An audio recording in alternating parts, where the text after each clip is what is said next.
Good morning. My name is Kathleen, and I'm the owner and dyer behind Good Noodle Yarn Co. I hope you all are doing well today. I am dyeing this morning a new colorway that I'm developing for the shop. It's called Hippopotamus. It is a 4-layered gray variegated yarn. So today I'm going to show you each of the 4 layers, how I apply them, what colors I'm using, kind of my thought process behind it.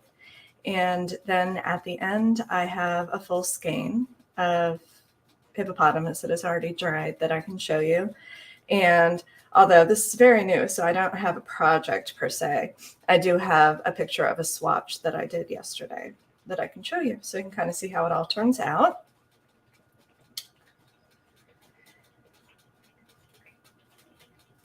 I'm going to go ahead and switch on over to the dye pan so that you can see what I'm doing over here. You can see that I have 4 pans going at the same time. There are 4 different bases that I dye on routinely. They are 75% superwash merino and 25% nylon. I have that in a sock weight and also in a DK weight. And then I also have 2 sparkly yarns, which are also 75% superwash merino and 20% of the nylon. And then there's 5% of the silver stellina. So those are the 4 main bases that I dye on. The reason why I've chosen to do that is because I'm hoping to make hand-dyed yarn a little bit more accessible for everybody. I know it is it's an investment. It can be very expensive, especially if you start looking at the very like the yarns with the cashmere and the alpaca, the not merino. What's the word I'm looking for? I'll find it later. Anyway, so what I'm trying to do is trying to make not only the yarn more affordable, but I'm also trying to make the yarn so that you're not afraid to use it. So these are very, as far as hand-dyed yarns go, they're fairly durable. Obviously, you can see that they're in hot water here now and not having any problems. I also routinely throw my stuff in the wash, and sometimes I put it in the dryer, sometimes I take it out of the dryer. It kind of depends. But I don't want you to be afraid to use it. I don't want you to think that it's so precious that you've got it sitting up on your shelf and you don't know what to do with it. So that is why I've chosen these 4 bases. Now I'm going to go ahead and head over to the dye pans and talk about the first layer that I'm doing. Hey y'all. Okay, I'm going to be honest. I struggle with gray. It is, I love gray, I really do. But there are grays that have a beige undertone. There's grays that have a purple undertone. There's grays that have more of a blue undertone. And for me, finding the right combination of these has been a little bit challenging. So this is where I think I am at this point. I'm using 4 different colors of gray. The first color that I'm going to apply is a really light, almost silver color, which puts a good kind of a good base coat down. You can see in this this pan right here, I already have the platinum or the silver applied.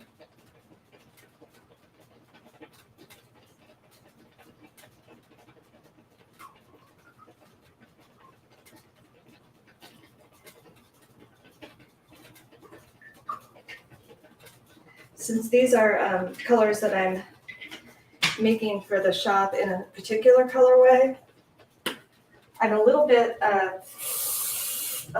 fussy about my weighing of the amount of dye that I'm putting on, just so that I can make sure to get it as accurate as possible, so that from one pan to the other after they're all finished, you can tell that they're the same colorway.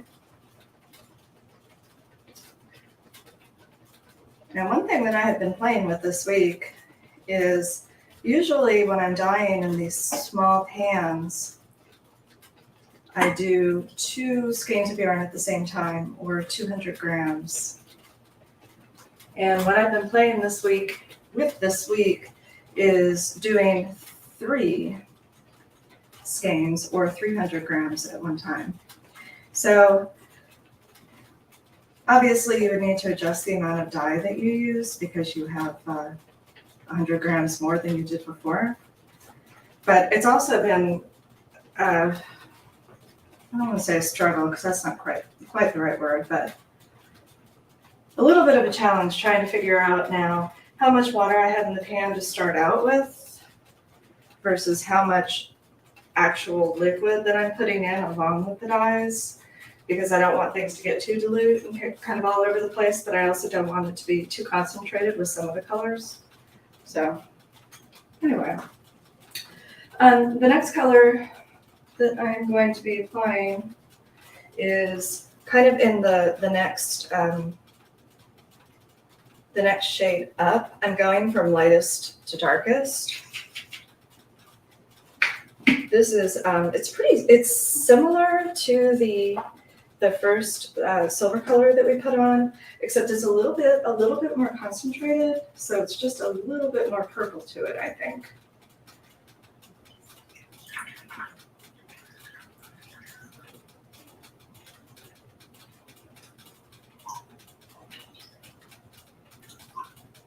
Now you can see that there's just this little bit of dye that I'm actually using.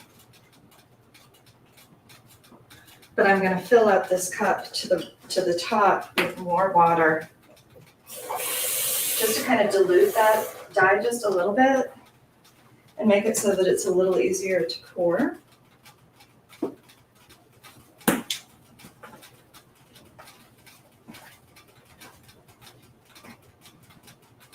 Let's see if I know what I'm doing today. Not so much. All right. I'm going to go ahead and rearrange this yarn here. Now, if you notice when I pull it out of the water, this is a really long skein. And when I put it back into the water to be dyed for the next layer, I kind of move this yarn down about a quarter of the way so that when this goes in this time, it's a different portion of the yarn that is going in first than went in the first, during the first pour. So the more concentrated areas of dye are in the water so that they're not going to get this, the first pour of the darker dye that I'm putting on top. Now, since there is obviously water in the pan and the dye is going to not only hit the yarn, but it's also going to get into the water itself, every color that I'm using is going to kind of go throughout the whole yarn. It's just this first pour on top is where I'm trying to get the lighter colors that haven't had as much of the dye, so that that's getting that color first.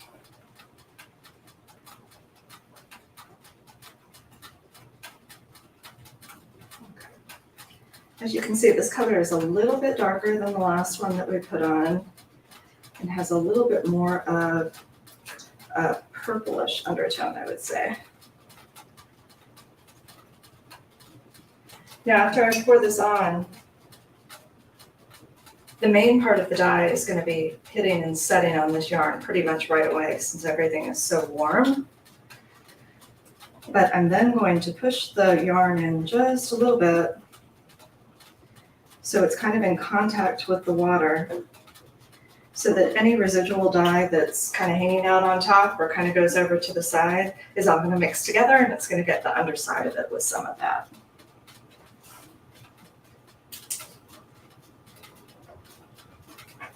Okay, the next color that I'm going to put on, I need to actually mix first. I need to make some more of it. It isn't a color that I use all that often, so I have a pretty small jar of it, and I need some more of that since I'm doing so many yarns, so many skeins of yarn today, let's say. Okay, now we can get into the math like another time, the whole dyeing with the math thing, which can be a little overwhelming and a little complicated if I'm just sitting here talking about it. But the basic concept behind it is the dye stocks that I use are 1% dye stock, which means for every 100 milliliters of water that I use, I'm using 1 gram of dye. So that all of my dye stocks that I have are all 1%. So I know for the amount of liquid that I pour out, I know how much dye there's going to be every time I pour out, which is why I mix like that.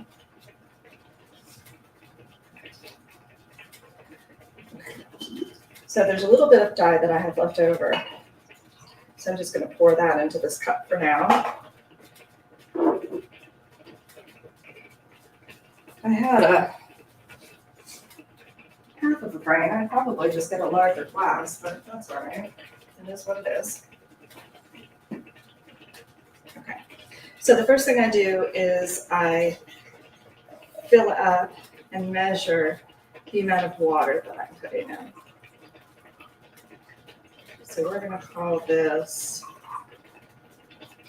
I'm going to call it 350 milliliters. So since I have 350 milliliters of water, I'm going to need to put 3.5 grams of my dye powder inside of this to make that 1% stock solution, which is my base of everything else that I do. Okay. Now when you're handling when the powder is out and not in the liquid yet, it's important that you don't inhale it because it can cause respiratory issues, but also over time it can cause kind of like a almost like an allergic reaction to it, kind of an autoimmune allergic reaction to it, and it can make it so that you're not able to use the dyes at all, which would be kind of sad. So there are 2 masks that you can use, 2 types of masks you can use. This is the one that I prefer to use. It's a 3M. It's a NIOSH approved. I'm going to say it's an M95, but I could be wrong. But anyway, this is a little pricey if this isn't something that you're doing all the time. So one thing that you can use is you can use these N95 masks that are disposable. I just got mine, I think, from either Lowe's or Home Depot or something. It's over like where the painting stuff is. Okay. So I'm going to put this mask on and my voice is going to be muffled, so I'm going to be quiet for a sec. And I'm just going to measure out 3.5 grams of this dye.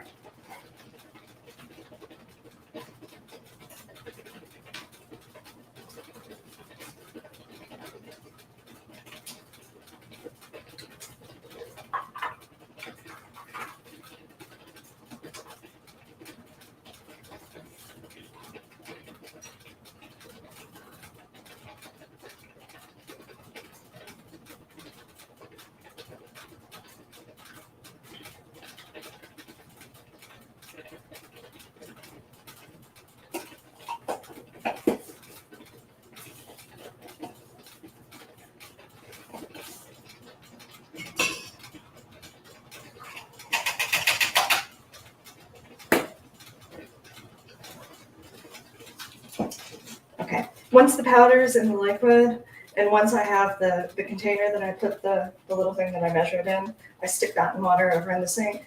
And the spoon I put in the old dye so that all of the powder is in the liquid right now.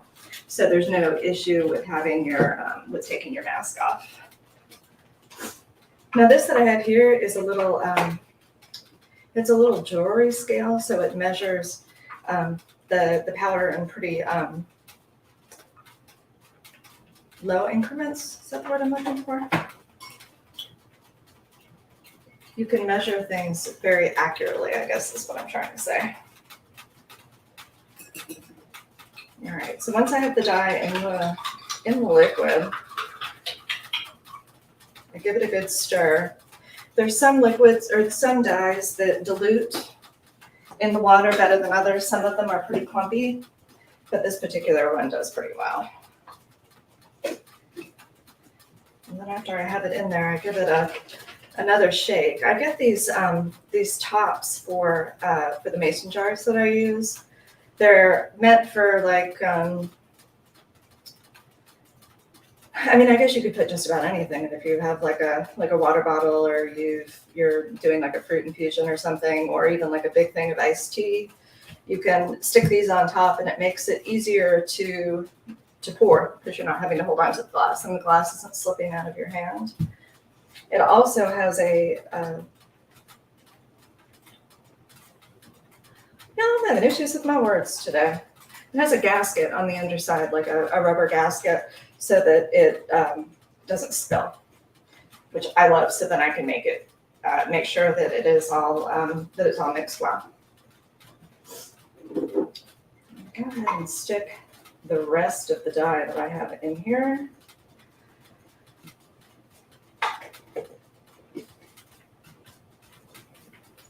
So then, not that I'm expecting there to be, but in case there's a little bit of a variation between both of the dye stocks, this will kind of mix it together and it kind of all works itself out.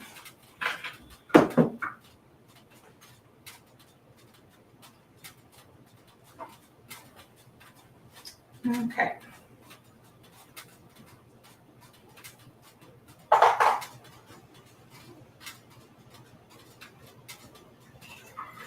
Now this color it's a little bit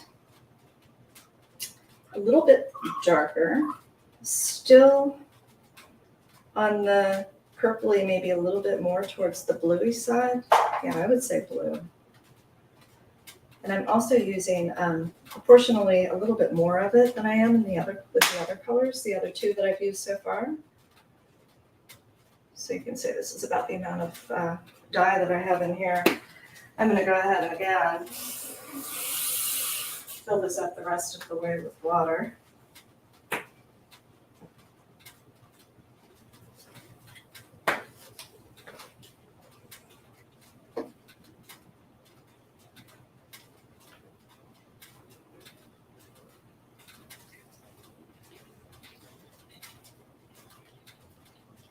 All right, and again, just rearranging the yarn.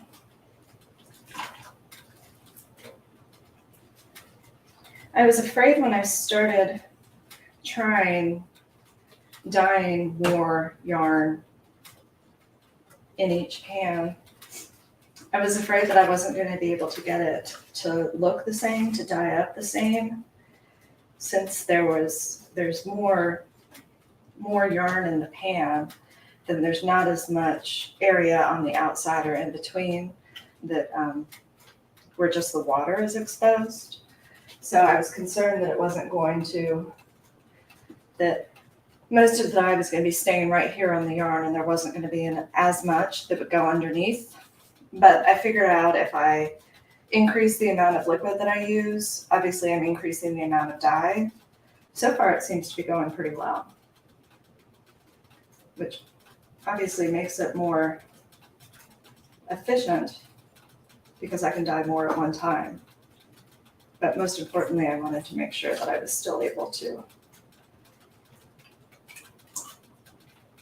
get the yarn to look the way that I wanted it to. You can see this color is quite a bit darker. Go ahead and push this under the water a little bit.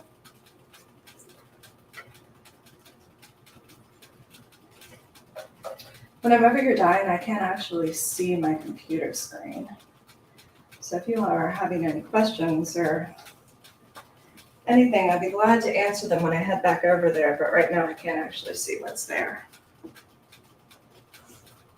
And also, if you are watching this on at a later time and you're not watching it live, you're more than welcome to message me either on Instagram or on Facebook. And if there's any questions that you have, I can get back to you, and then I can also talk about it the next time I stream.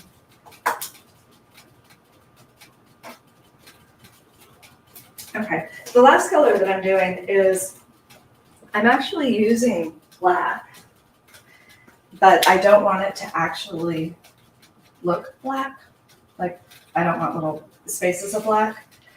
What I found just through kind of experimenting is that the the best looking charcoal gray that I can get is by using a black dye and just putting about half the amount that I normally would. And that gets me kind of a good charcoal gray color, which is what I'm wanting as the last layer on this particular dye colorway.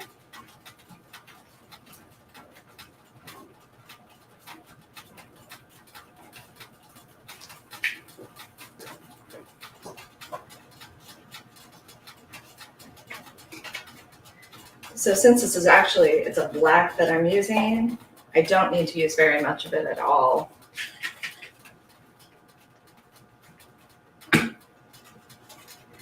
Since I'm not actually trying to get a black out of this.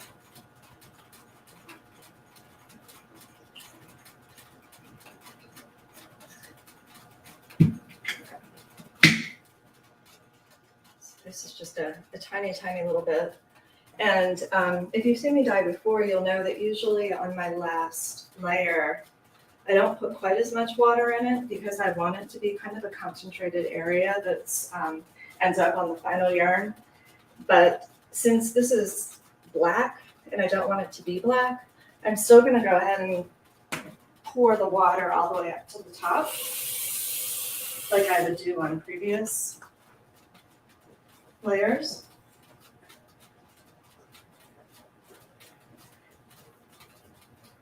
Just so that when I pour it, you can see that it's dark. And it's going to be, you know, kind of a black-ish color. But it's still going to kind of disperse itself around the yarn pretty well. And I'm going to stick it under the water.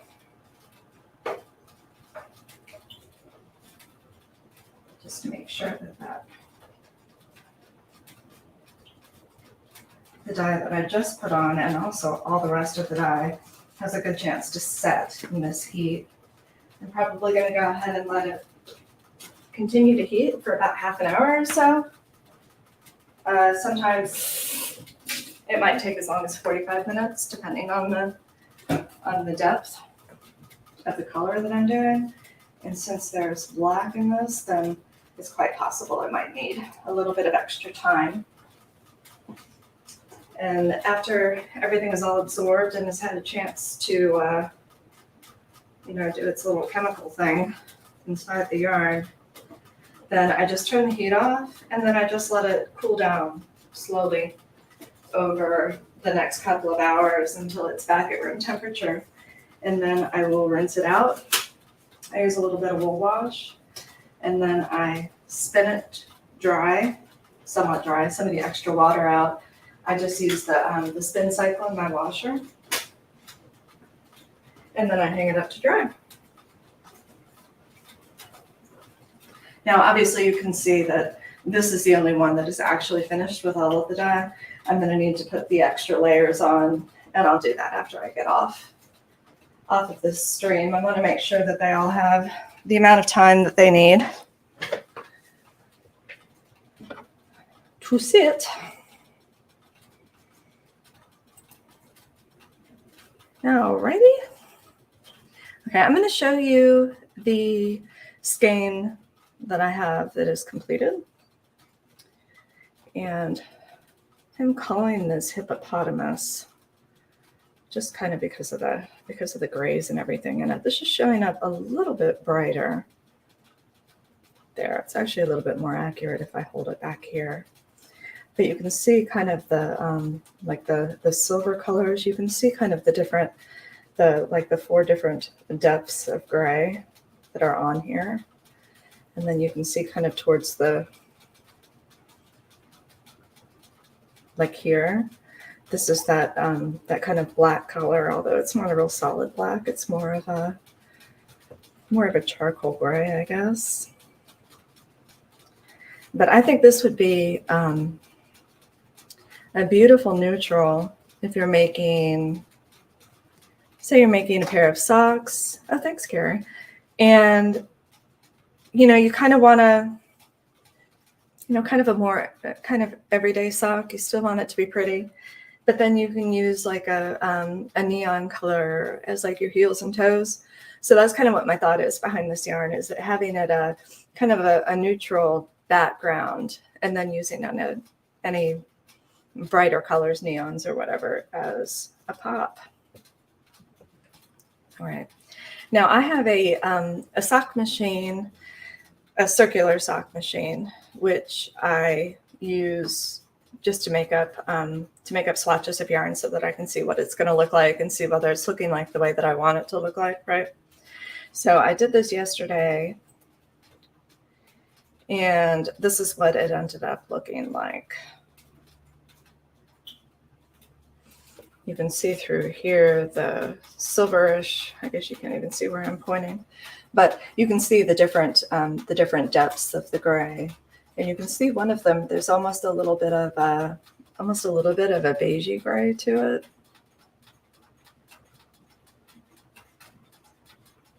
So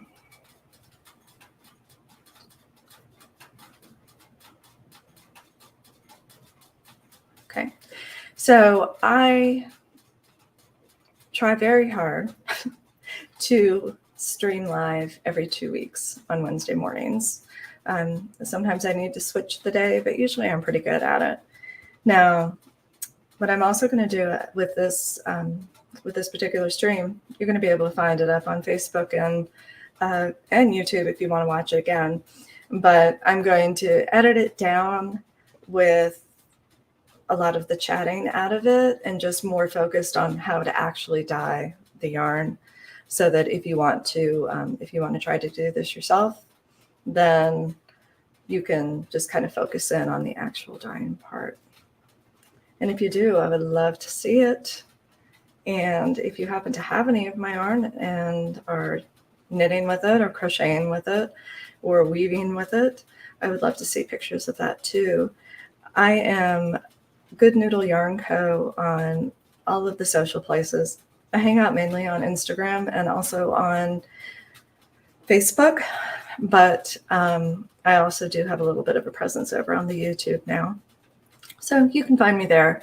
You can message me, and you can either tag me in your posts so I can see what you're doing, or you can use the hashtag Good Noodle Yarn Co, and then I'll find it that way. And then I'd love to be able to share that on my following stream that I'm going to do next week. And I hope you all have a great week. Stay cool, and I will see you next time. Bye.